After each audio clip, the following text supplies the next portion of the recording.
தமிழ் புத்தாண்டு தொடக்கம். ரிஷபராசிக்காரர்களுக்கு என்ன பலன் என்ற இந்த பதிவில் பார்க்கலாம். குரு, சனி, ராகு, கேது இருக்கும் இடம் சிறப்பான இடம்.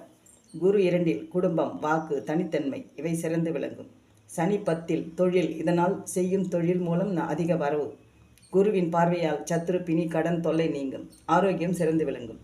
குரு பார்வை தொழில் ஸ்தானத்திற்கு ஏற்படுவதால் தொழிலில் ஏற்றம்.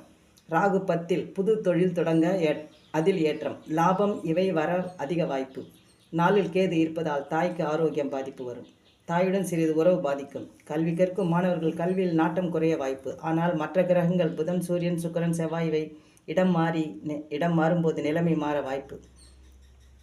குடும்ப குரு, லாபராகு இவர்களால் தொழிலில் ஏற்றம். சனியும் நன்மை செய்ய காத்திருக்கிறது. ஒரு வருடம் ஏற்றமான வாழ்வுதான், கவலைப்பட தேவையில்லை.